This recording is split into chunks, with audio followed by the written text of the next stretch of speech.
नमस्कार। HPRC के आने वाले एग्जाम्स के लिए हमने अलग से एक नई सीरीज चलाई है जिसको हमने अभ्यास HPRC करके जो है वो नाम दिया है। इस सीरीज में हम ऑफिशियल सिलेबस को जो है वो कवर करते हैं और जितने भी क्वेश्चंस यहाँ पर जो है वो डिस्कस किए जाते हैं वो जो है वो सारे के सारे डिटेल से डिस्कस किए जाते हैं ताकि आपका ऑफिशियल सिलेबस जो है वो डिटेल से जो है वो कवर हो सके। इस सीरीज में जो है हम इससे पहले जो है वो 44 पार्ट डिस्कस कर चुके हैं। ये 45 नंबर का पार्ट है। तो अभी हम क्वेश्चन नंबर 1 से जो है वो डिस्कशन को स्टार्ट करेंगे। बोलते हैं which of the following acts provide separate electorate for Muslims. तो बोलते हैं कि ऐसा कौन सा एक्ट था जिसने जो है वो मुसलमानों के लिए जो है वो अलग से मतदाता प्रदान जो था वो किया था या फिर अलग से वोटिंग देने का जो है वो राइट प्रदान किया था। तो एक एक्ट आया था, उसको जो है वो 1909 का एक्ट था, इंडियन काउंसिल एक्ट जो है वो इसको बोलते थे। ऑप्शन ए इसका सही आंसर हो जाएगा। ये जो 1909 का इंडियन काउंसिल एक्ट था ना, इसने मुस्लिम्स को जो है वो अलग से जो है वो क्या किया, अलग से इसने वोट देने का राइट, इलेक्टोरेट जो है वो प्रोवाइड जो है वो करवा दिया। अब यहां पर अगर हम देखेंगे तो ये जो 1909 का एक्ट है इसको अन्य नाम से भी जाना जाता है, तो इसको मॉर्ले मिंटो रिफॉर्म भी जो है वो बोला जाता है। क्या बोलते हैं इसको? मॉर्ले मिंटो रिफॉर्म भी जो है वो बोलते हैं। इसके बारे में और भी क्वेश्चन बन सकते हैं। जितने भी एक्ट हैं, चाहे वो 1909 का एक्ट हो गया, उससे पहले भी 1892 में एक्ट आया था, 1861 में इंडियन काउंसिल एक्ट जो था वो आए थे। कई बार तो यही क्वेश्चन पूछ लिया जाता है कि इंडियन काउंसिल एक्ट कब कब आए थे। तो इंडियन काउंसिल एक्ट 1861 में था, 1892 में था और 1909 में था। ये जो 1909 का इंडियन काउंसिल एक्ट का जो प्रोविजन थे, इसमें क्या क्या प्रोविजन किए गए थे वो भी थोड़ा सा बताता हूं। देखो, इस एक्ट के द्वारा ना एक प्रोविजन किया गया कि मुस्लिम्स जो है ना वो मुस्लिम्स के द्वारा ही चुने जाएंगे। जो मुस्लिम मेंबर होंगे उन मुस्लिम मेंबर्स को जो है वो मुस्लिम ही वोट देकर जो है वो चुनेंगे। एक तरह से आप कहेंगे कि तो विभाजन करना जो है वो यहाँ से स्टार्ट कर दिया था। हिंदू मुस्लिम के बीच में जो दरार पड़ रही थी उसको और भी ज्यादा जो है वो चौड़ा करने की कोशिश इसके द्वारा की जा रही थी। इसने जो है वो कम्युनलिज्म को जो है वो लीगलाइज कर दिया और इसलिए लॉर्ड मिंटो को जो है वो फादर ऑफ कम्युनल इलेक्टोरेट भी जो है वो बोला जाता है। तो फादर ऑफ कम्युनल इलेक्टोरेट किसको बोलते हैं? वो जो है वो लॉर्ड मिंटो को जो है वो बोला जाता है। इस एक्ट ने जो है वो क्या किया, लेजिस्लेटिव काउंसिल उस टाइम हुआ करती थी उसका साइज जो है वो इंक्रीज कर दिया और सेंट्रल और प्रोविंशियल काउंसिल जो होती थी उनका साइज भी जो है वो इंक्रीज जो था वो इसके द्वारा कर दिया गया था। तो इस तरह के प्रोविजन इसके द्वारा किए गए थे। फिलहाल इसके बारे में इतना ध्यान रखना, ये फादर ऑफ कम्युनल इलेक्टोरेट किसको बोला जाता है वो भी जरूर ध्यान रखना, और 1909 के एक्ट को मॉर्ले मिंटो रिफॉर्म भी बोला जाता है वो भी पता होना चाहिए।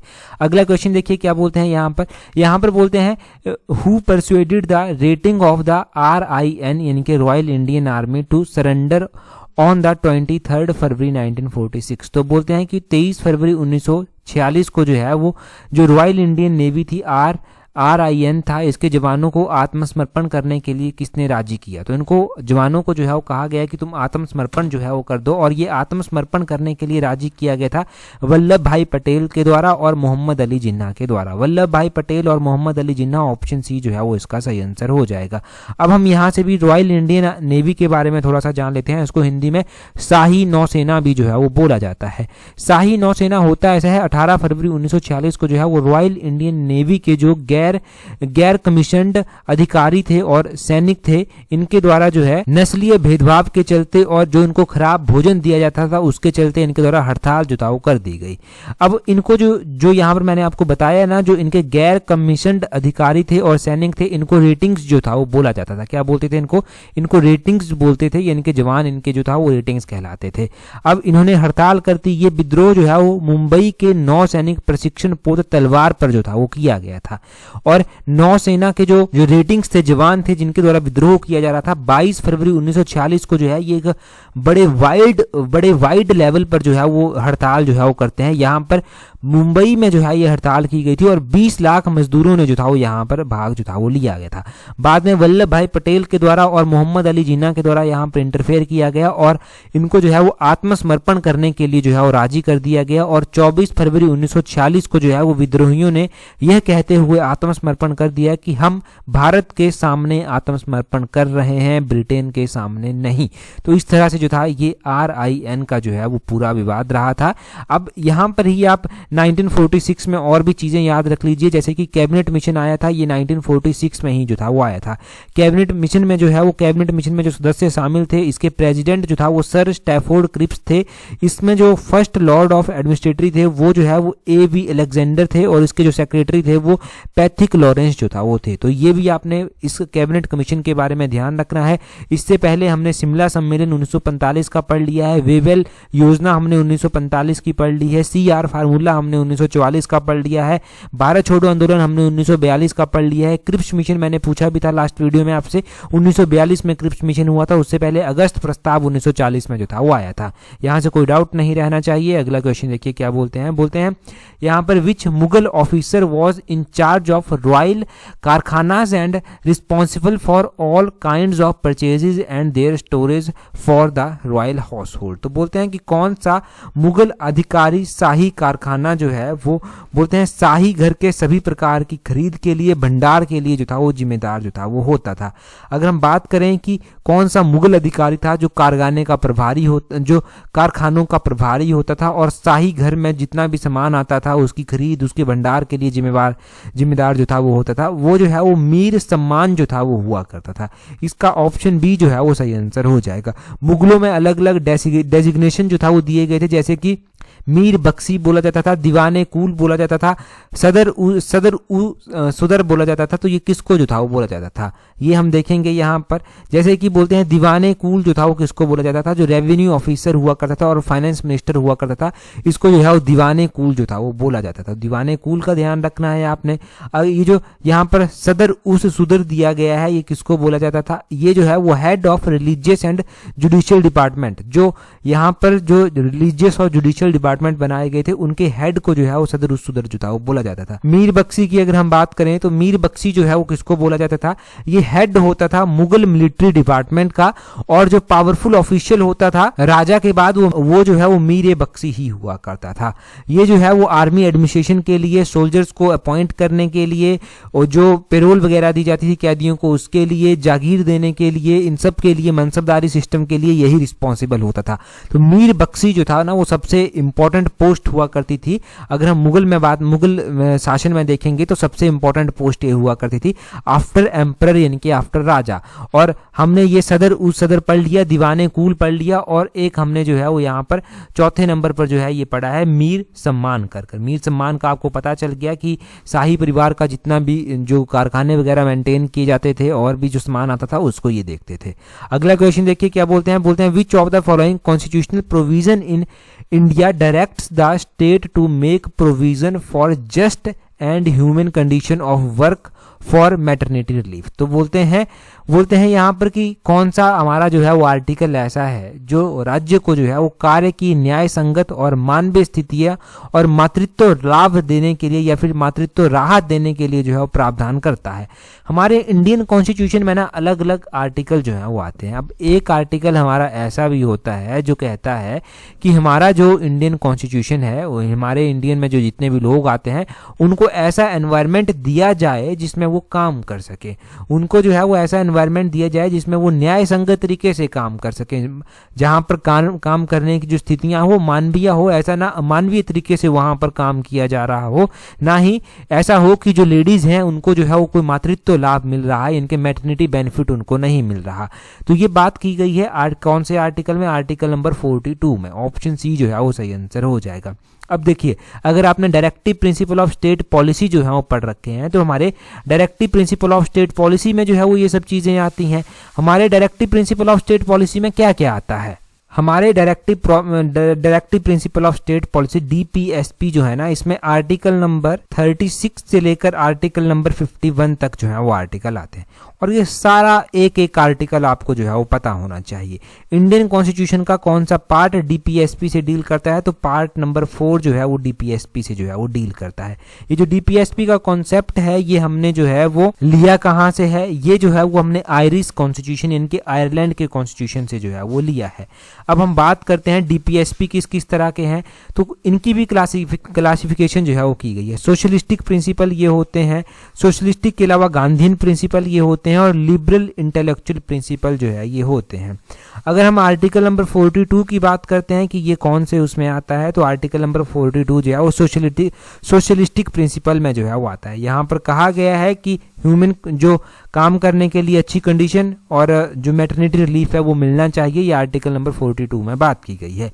आर्टिकल नंबर 43 में, आर्टिकल नंबर 44 में क्या क्या बातें की गई हैं। आर्टिकल नंबर 43 में कहा गया है कि जो लिविंग वेजेस हैं या फिर स्टैंडर्ड ऑफ लाइफ है या सोशल और कल्चरल अपॉर्चुनिटीज हैं वो सारे वर्कर्स को जो है वो मिलनी चाहिए, उनको जो है वो रहने लायक जो है वो पैसा मिलना चाहिए, उनको जो है वो लाइफ और सोशल कल्चर अपॉर्चुनिटीज़ जो है वो मिलनी चाहिए। आर्टिकल नंबर 43 में बात की गई है। और अगर हम आर्टिकल नंबर 44 की बात करते हैं तो आर्टिकल नंबर 44 जो है वो कहाँ पर आता है, ये जो है लिबरल इंटेलेक्चुअल प्रिंसिपल में आता है। यहाँ पर बात यूनिफॉर्म सिविल कोड की जो है वो की गई है, uniform civil code throughout the country, ये इसमें जो है वो बात की गई है। अगर हम आर्टिकल नंबर 41 की बात करते हैं तो आर्टिकल नंबर 41 जो है वो बात करता है to secure the right to work, to education and to public assistance in case of unemployment. या फिर बोलते हैं यहाँ पर कि कोई भी ओल्ड एज है, सिकनेस है, जो डिसेबलमेंट है, वो उनको जो है वो काम करने का अधिकार मिलना चाहिए। मतलब आपने पढ़ाई की हुई है तो आपको रोजगार का लाभ मिलना चाहिए, आपको अगर आप अनएम्प्लॉयमेंट है तो आपको काम करने का लाभ भी मिलना चाहिए और साथ में एजुकेशन का लाभ भी मिलना चाहिए। इस तरह की बातें जो हैं वो इस आर्टिकल में की गई हैं। तो ये डीपीएस भी एक पढ़ लेना सारे के सारे।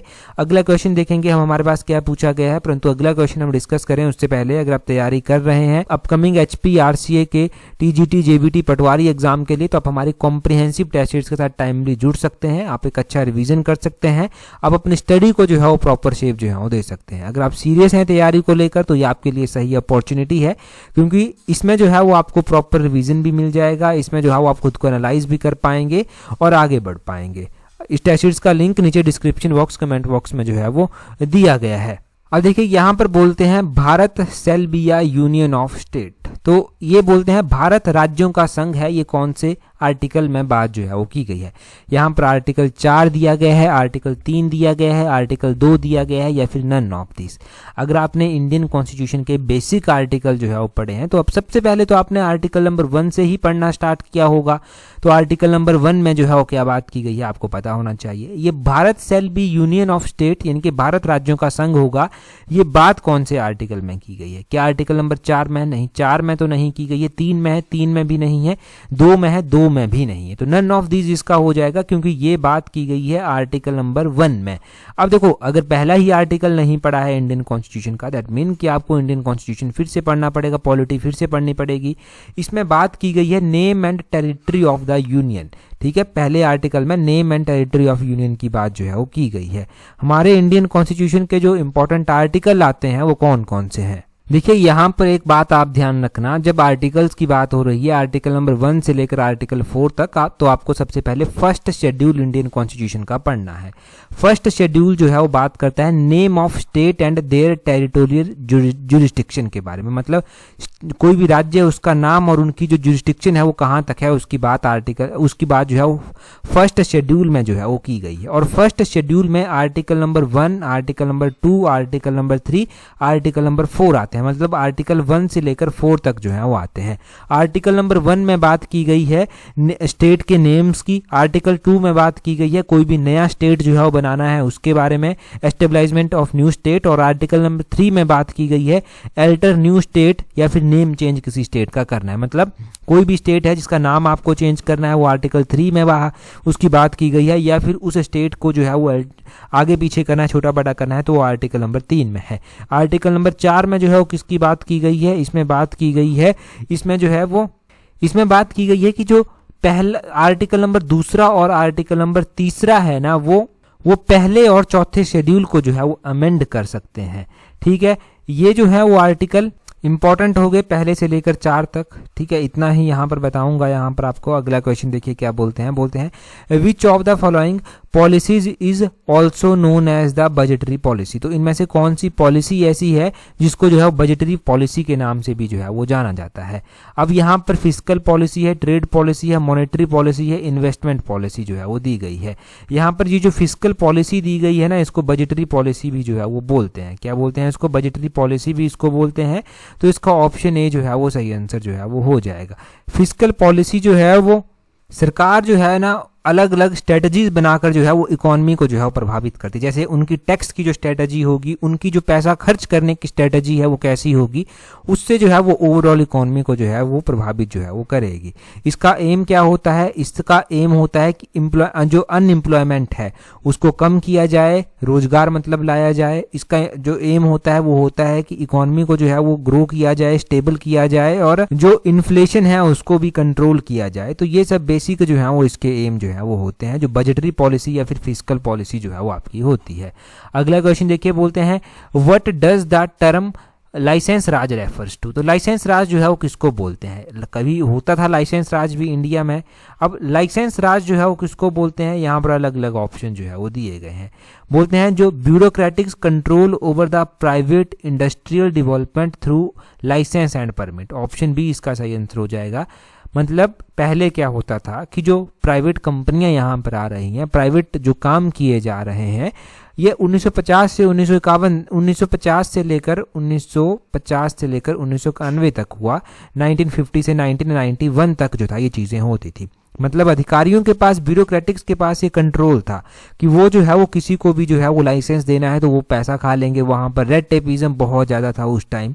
तो यहाँ पर बोलते हैं bureaucratics control over the private industrial development throughout the licence and permit. अब मान लो कि कोई एम्प्लॉयज है, कोई IAS अधिकारी है, अब उसकी कहीं पर नहीं बन रही तो वो क्या करेगा? लाइसेंस ही नहीं देगा, परमिट ही नहीं देगा। वो पैसा खाने का इंटरेस्टेड होगा या उसकी कोई पर्सनल दुश्मनी हो सकती है उसमें, तो वो लाइसेंस राज होता था। अब लाइसेंस राज को समाप्त कर दिया गया। हमने पिछले कल भी पढ़ा था कि 1991 में जो है वो LPG रिफॉर्म जो था वो लाए गए थे। LPG रिफॉर्म जैसे ही आए, लिबरलाइजेशन, प्राइवेटाइजेशन और ग्लोबलाइजेशन, उसके बाद ये लाइसेंस राज जो है वो खत्म हो गया।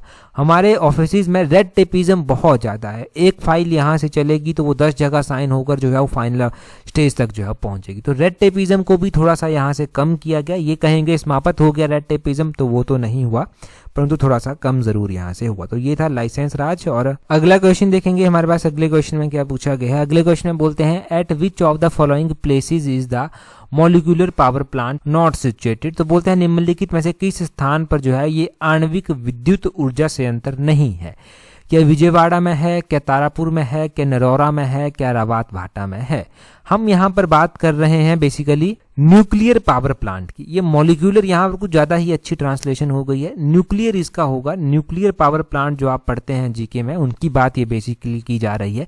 पिछले कल भी हमने थर्मल पावर प्लांट पढ़ा था, क्योंकि ये देखा गया है कि ऑनलाइन एग्जाम में ये ट्रेंड रहता है ऐसे छोटे छोटे क्वेश्चन पूछना और एस्पिरेंट्स को वहाँ पर कन्फ्यूज करना। मैं एक्सपेक्टेड हूँ कि न्यूक्लियर पावर प्लांट के ऊपर एक क्वेश्चन एग्जाम में पक्का आएगा, TGT आर्ट्स में खास तौर पर, जो पहले होने जा रहा है। अगर यहाँ पर आता है तो ठीक है, फिर JBT वाले भी इसको तैयार रखें, ये पढ़ना ही पड़ेगा। न्यूक्लियर पावर प्लांट जो इंडिया में स्थित है, एक तो वो रावत भाटा में स्थित है। रावत भाटा में स्थित है, ये राजस्थान में रावत भाट जो है वो आता है।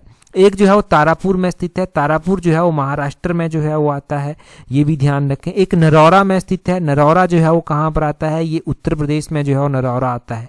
एक बार HS में भी क्वेश्चन पूछा गया था कि ये जो नरौरा न्यूक्लियर पावर प्लांट आता है ये कौन से स्टेट में आता है, तो ये उत्तर प्रदेश में आता है। विजयवाड़ा में कोई भी इस तरह का जो है वो न्यूक्लियर पावर प्लांट अभी तक नहीं है, तो ऑप्शन A इसका सही आंसर हो जाएगा। हमारे पास जो इंडिया में इंपॉर्टेंट न्यूक्लियर पावर प्लांट है वो कहाँ कहाँ पर स्थित है? एक तो हमने पढ़ लिया तारापुर, एक नरौरा पढ़ लिया, एक रावत भाटा पढ़ गया। एक जो है वो कायगा में स्थित है। ये कायगा जो है वो कहाँ पर स्थित है? ये कर्नाटक में जो है वो स्थित है, ये आपने ध्यान रखना है, कर्नाटका में है। और एक जो है वो हमारे पास जो है वो कल्पाकम में जो है वो स्थित है। ये जो कल्पाकम है ये कहाँ पर स्थित है? इसको पहले मद्रास एटॉमिक पावर स्टेशन भी बोलते थे। तो कल्पाकम जो है ये तमिलनाडु में जो है वो स्थित है। कल्पाकम हम यहाँ पर लिख रहे हैं, ये जो है वो कहाँ पर है? तमिलनाडु में स्थित है। एक हो गया काकरा पार कर। ये जो काकरा पार आता है ये कहाँ पर आता है? काकरा पार परमाणु संयंत्र ऊर्जा स्टेशन जो है ये गुजरात में जो है वो आता है। कहाँ पर? गुजरात में आता है।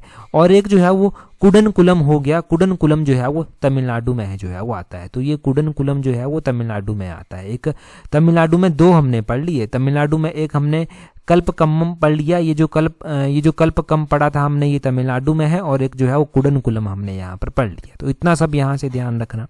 आगे बोलते हैं brass is a mixture of, तो ब्रास एक एलॉय है और ब्रास इज मिक्सचर ऑफ, तो बोलते हैं ये किसका मिक्सचर है?